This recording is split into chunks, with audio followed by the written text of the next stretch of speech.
Welcome back to statistics by Savita. ಈಗ ಒಂದು comment ನೋಡಿದ್ದೆ ನಾನು, ಅಂದರೆ ತೇರಿ ಪಾರ್ಟು ಏನೇನು ಬರ್ಬೋದು ಅಂತ ಹೇಳಿಬಿಟ್ಟು ಕ್ಲಾಸಿಫಿಕೇಷನ್, ಟ್ಯಾಬ್ಯುಲೇಷನ್ ಆಯಿತು, ಡಯಾಗ್ರಾಮ್ಸ್ ಆ್ಯಂಡ್ ಗ್ರಾಫ್ಸ್, ಯೂನಿವೇರಿಯೇಟ್, ಬೈವೇರಿಯೇಟ್ ಡೇಟಾ ಅಲ್ಲಿ. ಓಕೆ, ಈಗ ನಾನು ಹೇಳ್ತಾ ಇರೋದು ಈಗ ಫಸ್ಟ್ 2 ಚಾಪ್ಟರ್ಸ್ ಅಂದರೆ ಈಗ ಇಂಟ್ರೊಡಕ್ಷನ್ನು ಮತ್ತು ಆರ್ಗನೈಸೇಷನ್ ಆಫ್ ಡೇಟಾ ಫುಲ್ ಥೇರಿನೇ ಆಗಿರೋದ್ರಿಂದ ಅಲ್ಲಿ ಪ್ರಾಕ್ಟಿಕಲ್ ಪಾರ್ಟ್ ನಿಮಗೆ ಬರೋದೇ ಇಲ್ಲ. ಆಲ್ಮೋಸ್ಟ್ ನೀವು functions, limitations, some basic concepts ಮತ್ತು scope of statistics, organisation of data ಅಲ್ಲಿ data, the type of the data means the primary data and the secondary data. What is the primary data, what is the secondary data, that you all studied. That is very important. Okay, here ಈಗ ಅದೆಲ್ಲ theory part ಆಗಿರೋದ್ರಿಂದ ಅಲ್ಲಿ theory ಇಂಪಾರ್ಟೆಂಟೇ ಆಗಿಬಿಡುತ್ತೆ. ಈಗ ಬಂದುಬಿಟ್ಟು ನಾನು classification ಟ್ಯಾಬ್ಯುಲೇಷನಲ್ಲಿ ಏನು important ಅಂತ ಹೇಳ್ತೀನಿ. ಯಾಕಂದರೆ ಇಲ್ಲಿ ಪ್ರಾಕ್ಟಿಕಲ್ ಪಾರ್ಟ್ ಬರೋದ್ರಿಂದ ಈ ಪಾರ್ಟಿಂದ ನೀವು ಕ್ಲಾಸಿಫಿಕೇಷನ್ ಟ್ಯಾಬ್ಯುಲೇಷನಲ್ಲಿ ಥೇರಿ ಮಿನಿಮೈಸ್ ಆಗುತ್ತಾ ಹೋಗುತ್ತೆ. ಥೇರಿ ಸ್ವಲ್ಪ ಪಾರ್ಟ್ ಇರುತ್ತೆ ಮತ್ತು ಪ್ರಾಕ್ಟಿಕಲ್ ಪಾರ್ಟಲ್ಲಿ 80% ಪ್ರಾಕ್ಟಿಕಲ್ ಪಾರ್ಟು, 20% ಥೇರಿ ಆಗಿರುತ್ತೆ. ಇಲ್ಲಿ ಕ್ಲಾಸಿಫಿಕೇಷನ್ ಮತ್ತು ಟ್ಯಾಬ್ಯುಲೇಷನಲ್ಲಿ ಥೇರಿ ಏನು ಬರ್ಬೋದಪ್ಪ ಅಂತಂದರೆ, ಫಸ್ಟು ಟ್ಯಾಬ್ಯುಲೇಷನಲ್ಲಿ ಥೇರಿ ಏನು ಬರುತ್ತೆ ಅಂತಂದರೆ ಡಿಫೈನ್ ಕ್ಲಾಸಿಫಿಕೇಷನ್, ಹೌದಾ, definition of ಕ್ಲಾಸಿಫಿಕೇಷನ್ನು,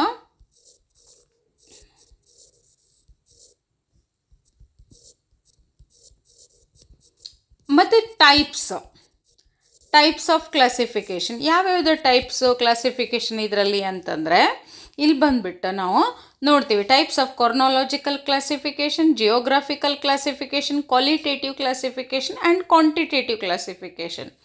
these 4 are the types of classification. ಇದು ಟೈಪ್ಸ್ ಬಂದುಬಿಟ್ಟು ನಿಮಗೆ ಒಂದೊಂದು definition with example plus example ಕೂಡ ನೀವು ಅಲ್ಲಿ ಮಾಡಬೇಕಾಗತ್ತೆ. What is a chronological classification, what is a geographical, qualitative, quantitative, ಇದನ್ನೆಲ್ಲ ಸ್ಟಡಿ ಮಾಡಬೇಕಾಗತ್ತೆ ಇಲ್ಲಿ ಕ್ಲಾಸಿಫಿಕೇಷನ್. ಯಾಕಂದರೆ ಇದು ನಿಮಗೆ 2 ಮಾರ್ಕ್ಸಿಗೆ ಯಾವುದಾದ್ರೂ ಒಂದು ಡೆಫಿನಿಷನ್ ಕೇಳಿಬಿಟ್ಟು what is chronological classification, what is quantitative classification ಅಂತ ಕೇಳ್ಬೋದು ಇಲ್ಲಿ. ಓಕೆ, ಇದನ್ನು ನಿಮ್ಗೆ ಬೇಕಾಗಿದ್ದರೆ ನಾನು ಅದನ್ನು ಥೇರಿ ಪಾರ್ಟ್ನ ನಾನು ಯೂಟ್ಯೂಬ್ ಚಾನಲಲ್ಲಿ ವಾಟ್ಸಪ್ ಲಿಂಕ್ ಇದರಲ್ಲಿ ಡಿಸ್ಕ್ರಿಪ್ಷನಲ್ಲಿ ಹಾಕಿರ್ತೀನಿ. ಅಲ್ಲಿ ನೀವು ಜಾಯಿನ್ ಆದರೆ ಅಲ್ಲಿ ನಾನು ಇದನ್ನು ಥೇರಿ ಪಾರ್ಟ್ನ ನಿಮಗೆ ಕಳಿಸ್ಕೊಡ್ತೇನಂತೆ. ಏನೇನು ಬೇಕು ಅಂತ ಹೇಳಿಬಿಟ್ಟು ನಿಮ್ಗೆ ಅದನ್ನು ಸೆಂಡ್ ಮಾಡ್ತೀನಿ. ಅದ್ರ ಪ್ರಕಾರ ನೀವು ಸ್ಟಡಿ ಮಾಡಿದರೆ ಸಾಕಿಲ್ಲಿ. ಓಕೆ, ನೆಕ್ಸ್ಟ್ ಬಂದುಬಿಟ್ಟು ಈಗ ಕ್ಲಾಸಿಫಿಕೇಷನ್ ಆಯಿತಾ. ಇದರಲ್ಲಿ 4 ಎಕ್ಸಾಂಪಲ್ಲು ವಿತ್ ಎಕ್ಸಾಂಪಲ್ ತೊಗೊಳ್ತೀವಿ. ಆಮೇಲೆ ಬಂದುಬಿಟ್ಟು ಇಲ್ಲಿ ಫ್ರೀಕ್ವೆನ್ಸಿ ಡಿಸ್ಟ್ರಿಬ್ಯೂಷನ್ ಬರುತ್ತೆ. ಫ್ರೀಕ್ವೆನ್ಸಿ ಡಿಸ್ಟ್ರಿಬ್ಯೂಷನಲ್ಲಿ what is frequency distribution? Okay, ಅಂದರೆ ವಿತ್ ವೇರಿಯೇಬಲ್. ಈಗ ನಾವು ಫಾರ್ ಎಕ್ಸಾಂಪಲ್ ಈಗ ನಂಬರ್ ಆಫ್ ಚಿಲ್ಡ್ರನ್ನು ಮತ್ತು ನಂಬರ್ ಆಫ್ ಫ್ಯಾಮ್ಲೀಸು, ಈಗ marks and number of students, ಅಂದರೆ ಈಗ ಫ್ರೀಕ್ವೆನ್ಸಿ ವಿತ್ ವೇರಿಯೇಬಲ್ ಏನಿರುತ್ತಲ್ಲ ನೋಡಿ ಇಲ್ಲಿ, the systematic presentation of the values taken by a variable along with their frequencies, that is called as a frequency distribution. ಇದರಲ್ಲಿ 2 types of frequency distribution you are studying. One is a discrete frequency distribution and one is a continuous frequency distribution. Discrete ಅಂದಾಗ ಈಗ ನಾವು x ಮತ್ತು f ತಗೊಳ್ತೀವಿ, ಅದು discrete. Frequency continuous frequency distribution ಅಂದಾಗ class interval ತೊಗೊಳ್ತೀವಿ ಮತ್ತು ಫ್ರೀಕ್ವೆನ್ಸಿ ತೊಗೊಳ್ತೀವಿ ಇಲ್ಲಿ, ಅದು ಕಂಟಿನ್ಯೂಸ್ ಫ್ರೀಕ್ವೆನ್ಸಿ ಡಿಸ್ಟ್ರಿಬ್ಯೂಷನ್ನು. ಇದು ನಿಮ್ಗೆ ಇದನ್ನು ಸ್ಟಡಿ ಮಾಡಿಂದ ಇಲ್ಲಿ ಈ ಫ್ರೀಕ್ವೆನ್ಸಿ ಕ್ಲಾಸ್ ಇಂಟರ್ವಲ್ಲಿ ಮತ್ತು ಇದರಲ್ಲಿ ಟ್ಯಾಲಿ ಬಾರ್ ಬರುತ್ತೆ. ಅಂದರೆ ಸಮ್ ಆಫ್ ದ ಡೇಟಾ. ಈಗ ಎಕ್ಸಾಂಪಲ್ 1 ನೋಡ್ಕೊಳ್ಳಿ ಇಲ್ಲಿ, ಇದು ಥೇರಿ ಪಾರ್ಟು, ಇದು ಪ್ರಾಕ್ಟಿಕಲ್ ಪಾರ್ಟು. ಅಲ್ಲಿ ಟ್ಯಾಲಿ ಬಾರ್ ಹಾಕ್ಕೊಳ್ತೀರಾ. ಇದರಲ್ಲಿ ಡಿಸ್ಕ್ರೀಟು ಬರುತ್ತೆ ಮತ್ತು ಕಂಟಿನ್ಯೂಸು ಬರುತ್ತೆ. ಈ ಕಂಟಿನ್ಯೂಸಲ್ಲಿ again you are taking as a sum of the small definitions. ಇಲ್ಲಿ ರೇಂಜ್ ಅಂದ್ರೇನು, ವಿಡ್ತ್ ಅಂದ್ರೇನು, class limits, what is class limits, inclusive class, exclusive class, correction factor, what is a correction factor, these all open end classes, these all you are studying here. ಇದೆಲ್ಲ theory ಪಾರ್ಟ್ನ 1 mark and 2 marks ಅಷ್ಟೇ ಬರೋದಿಲ್ಲ. ನಿಮಗೆ ಬರೋದೇ ಇಲ್ಲಿ 2 marks questions. 2 marks ಕ್ವಶನ್ಸಲ್ಲಿ 2 sentence ಇರುತ್ತೆ. 1 mark ಕ್ವಶನಲ್ಲಿ 1 sentence ಇರುತ್ತೆ. ಈಗ ಇದೆಲ್ಲ ಥೇರಿ ಬರುತ್ತೆ ನಿಮಗೆ ಫಸ್ಟು. ಆಮೇಲೆ ಇನ್ನೊಂದು ಟ್ಯಾಬ್ಯುಲೇಷನ್ನು. ನೆಕ್ಸ್ಟ್ ಬಂದುಬಿಟ್ಟು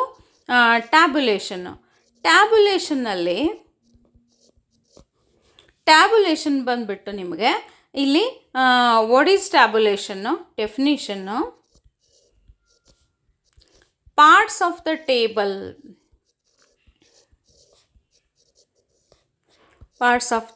ಟೇಬಲ್ ಒಂದು ಬರುತ್ತೆ. ಆಮೇಲೆ ಟೈಪ್ಸ್ ಆಫ್ ಟ್ಯಾಬ್ಯುಲೇಷನ್ನು ಬರುತ್ತೆ. ಅಲ್ಲಿ ಟೈಪ್ಸು ಬರುತ್ತೆ ನಿಮಗೆ. ತೋರಿಸ್ಬಿಡ್ತೀನಿ ನಾನು. ಟ್ಯಾಬ್ಯುಲೇಷನ್ನು ಪ್ಲಸ್ ಇಲ್ಲಿ ಪಾರ್ಟ್ಸ್ ಆಫ್ ದ ಟೇಬಲ್ ಬರುತ್ತೆ. ಪಾರ್ಟ್ಸ್ ಆಫ್ ದ ಟೇಬಲಲ್ಲಿ ಜನರಲ್ ಫಾರ್ಮ್ಯಾಟ್ ಆಫ್ ದ ಟೇಬಲಲ್ಲಿ ಏನೇನು ಟೇಬಲ್ ಪಾರ್ಟ್ಸ್ ಇರುತ್ತಲ್ಲ ಅದನ್ನು ಯಾವುದಾದ್ರೂ 2 write any 2 parts of the table ಅಂತಲೂ ಕೇಳ್ಬೋದು.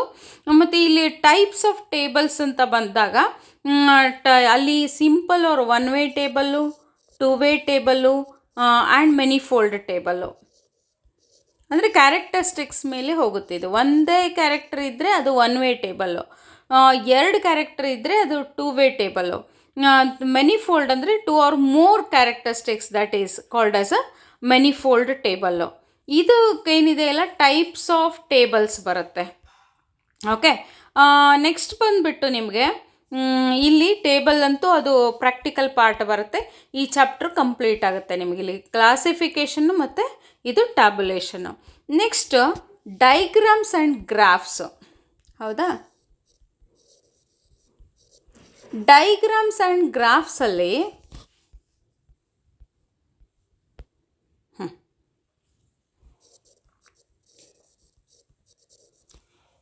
ನಿಮಗೆ ಇದ್ರದ್ದು ಡೆಫಿನೇಷನ್ ಅಂತೂ ಬರಲ್ಲ. ಇದು what is a diagram and what is a graph ಅಂತ ಬರಲ್ಲ. ಯಾಕಂದರೆ ಟ್ಯಾಬ್ಯುಲೇಷನ್ ಅಲ್ಲಿ ನಾವು whatever the data is collecting, that data we are putting it into the form of diagrams and graphs. ಇದರಲ್ಲಿ ನಿಮಗೆ ಇಂಪಾರ್ಟೆನ್ಸ್ ಅಥವಾ need ಅಂತ ಬರುತ್ತೆ. ಇಂಪಾರ್ಟೆನ್ಸು ಅಥವಾ ನೀಡು.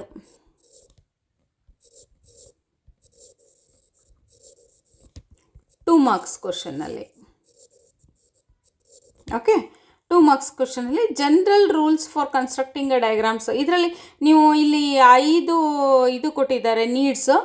ಅಂದರೆ ಏನಕ್ಕೆ ಇದು ಯೂಸ್ ಆಗುತ್ತೆ ಅಂಥೇಳಿ ಅಲ್ಲಿ ನೀವು ಯಾವುದಾದ್ರೂ ಅಲ್ಲಿ 2 ಬರೆದ್ರೆ ಸಾಕಲ್ಲಿ 2 ಮಾರ್ಕ್ಸ್ಗೆ ಅದನ್ನು ಕೇಳೋದು. ಅದನ್ನು ಬಿಟ್ಟರೆ 2 ಮಾರ್ಕ್ಸ್ಗೆ ಮತ್ತೆ ಬೇರೆ ಏನು ಕೇಳಲ್ಲ. ಇಲ್ಲಿ ಟೈಪ್ಸ್ ಆಫ್ ಡೈಗ್ರಾಮ್ಸ್ ಅಂತ ಬರುತ್ತೆ. ಟೈಪ್ಸ್ ಆಫ್ ಡೈಗ್ರಾಮ್ಸ್ ಬೇರೆ, ಮತ್ತು ಅದರಲ್ಲಿ 1 ಡೈಮೆನ್ಷನಲ್ಲು, 2 ಡೈಮೆನ್ಷನಲ್ಲು, 3 ಡೈಮೆನ್ಷನಲ್ಲು, ಪಿಕ್ಟೋಗ್ರಾಮ್ಸ್ ಆ್ಯಂಡ್ ಕಾರ್ಟೋಗ್ರಾಮ್ಸ್ ಅಂತ ಬರುತ್ತೆ. ಮತ್ತು types of 1 dimensional diagrams you are studying. 1 dimensional diagram. ಅದರಲ್ಲಿ simple bar diagram, multiple bar diagram, component bar diagram, or it is also called as a sub divide bar diagram ಅಂತೀವಿ. ಆಮೇಲೆ last one ಬಂದುಬಿಟ್ಟು percentage bar diagram. Types of 1 dimensional ಡೈಗ್ರಾಮಲ್ಲಿ ಇದೆಲ್ಲ ಬರುತ್ತೆ. ಮತ್ತು types of 2 dimensional ಡೈಗ್ರಾಮಲ್ಲಿ ನಮಗೆ pi diagram ಮತ್ತು ಅಲ್ಲಿ ಸೆಕ್ಟೋರಿಯಲ್ ಡೈಗ್ರಾಮ್ ಅಂತ ಬರುತ್ತೆ. 2 ಬರುತ್ತೆ ಅಲ್ಲಿ.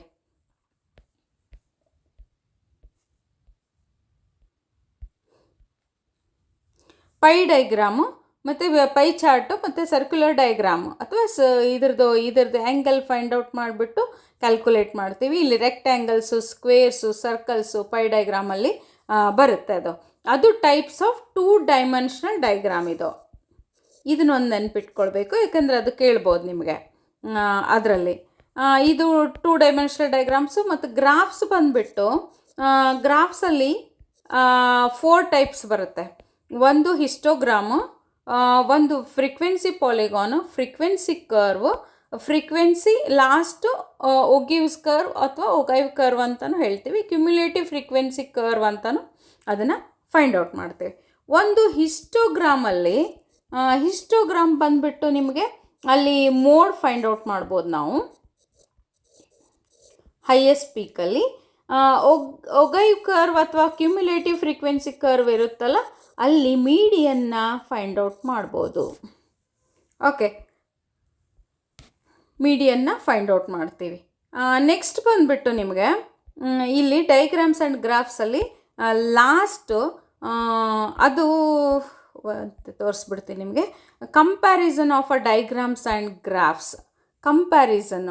Comparison of a diagrams and graphs ಅಂತ ಒಂದೆರಡು ಸೆಂಟೆನ್ಸಲ್ಲಿ ನೀವು ತೊಗೊಳ್ಬೇಕಾಗತ್ತೆ. ಇಲ್ಲಿ ಕಂಪ್ಯಾರಿಸನ್ನು ಮತ್ತು ಇಲ್ಲಿ ಬಂದುಬಿಟ್ಟು ಒಂದು demerits or limitations. Demerits or it is also called as a limitations ಇಲ್ಲಿ ಡೈಗ್ರಾಮ್ಸ್ ಆ್ಯಂಡ್ ಗ್ರಾಫ್ಸಲ್ಲಿ. ಇದನ್ನು ಎರಡೆರಡು ಸೆಂಟೆನ್ಸ್ ಮಾಡಿಕೊಂಡ್ರೂ ಸಾಕು, ಯಾಕಂದರೆ ತೇರಿ ನಿಮಗೆ ಅದು ಇದಂತೂ 5 ಮಾರ್ಕ್ಸಿಗಂತೂ ಕೇಳಲ್ಲ ಇದನ್ನು ಯಾವುದು. ಇದು ನೆಕ್ಸ್ಟ್, ಇದು ನಿಮಗೆ ಡೈಗ್ರಾಮ್ಸ್ ಗ್ರಾಫ್ಸ್ ಮತ್ತು ಇನ್ನೊಂದು ಬಂದುಬಿಟ್ಟು ಇಲ್ಲಿ